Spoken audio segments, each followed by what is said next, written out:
Hi, Denise Gwen, reading aloud for you from my short story, The Greasy Spoon, Chapter 45.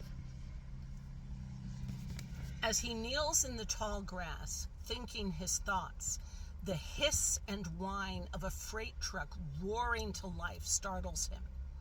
He lifts his head and gazes above the grass and watches with a rising dread as the cab shudders forward, hitches, the gears whine, the cab driver shifts into a lower gear, and the truck, with the enormous and now empty delivery bay, pulls away from the loading dock.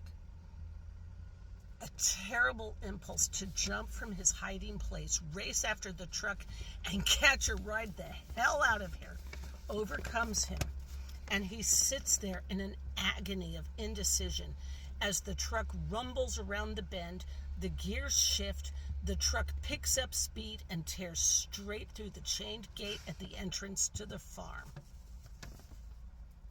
Furtive movement in the back of the truck catches his gaze, and he strains his eyes to see.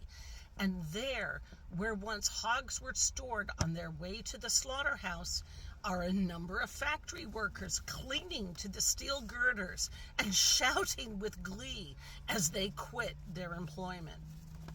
The side door bursts open again. He lifts the handgun, preparing to shoot Jeb, but instead a crowd of screaming, honking, and hooting hogs erupt from inside the factory and run off in all directions.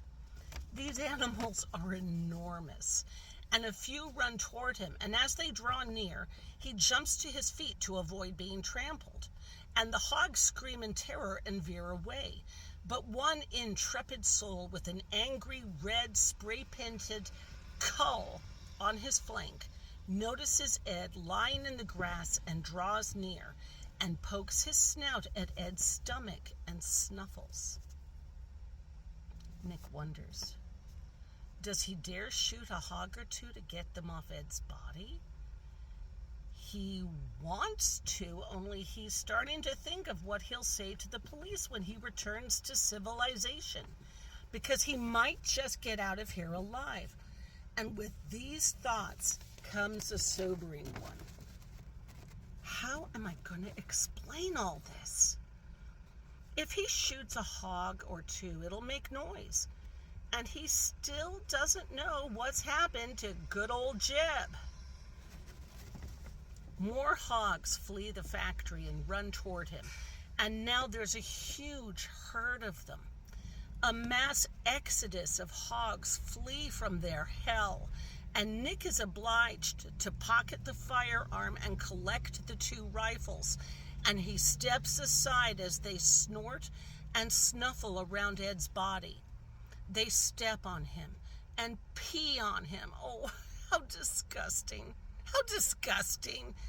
And then a couple start nibbling on his hands, and, well, Nick decides that he's seen enough.